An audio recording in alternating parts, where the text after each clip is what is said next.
I've actually had a New Year's resolution, and I don't want to brag, but I've been doing pretty good. And on Monday, I got up at 5 a.m. and I went to the gym.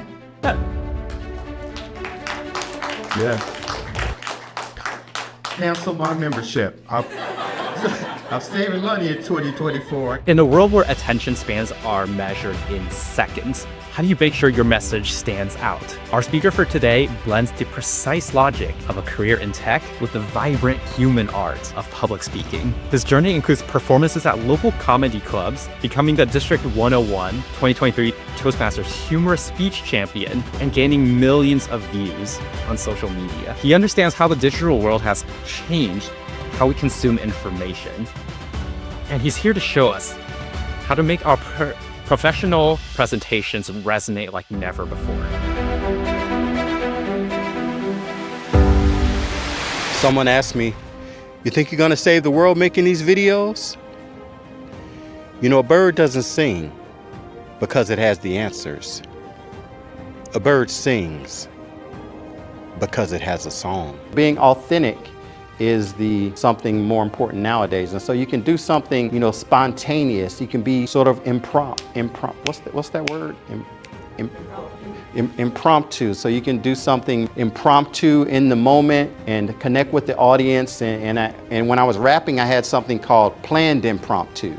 So I would say something about you may get hurt standing there in your green shirt, but I would put in your white shirt, whatever color shirt they were wearing, I would plug it in. And so you can do that in your speeches. You can have something that you plan, but it seems like you're in the moment. So it doesn't look like you're just reciting a script. So you could have something in your speech where maybe you're talking and then you say, hey, what's that word?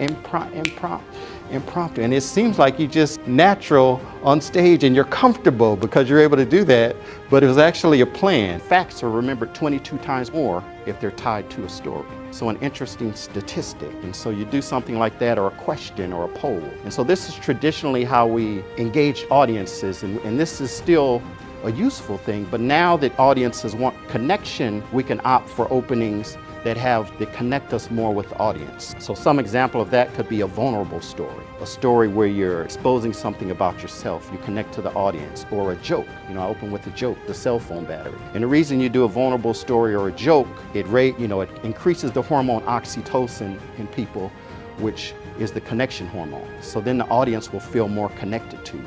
I was pitching an architecture, and they had their architect was pitching a competing architecture. But then they said, we'll break for lunch. I said, okay. And so my manager, the Deloitte manager, he said, wait, where are you going? I said, I'm going to lunch. He said, well, you need to create a PowerPoint slide showing your point of view. He said, how long do you think that would take? I said, oh, that would take it, 45 minutes, maybe an hour. He said, great, you've got an hour. I was like, wait. So I made the PowerPoint slide. I came back after lunch. I presented my suggestion, my architecture with the PowerPoint slide, and the stakeholder said, okay, yeah, we'll go with that one.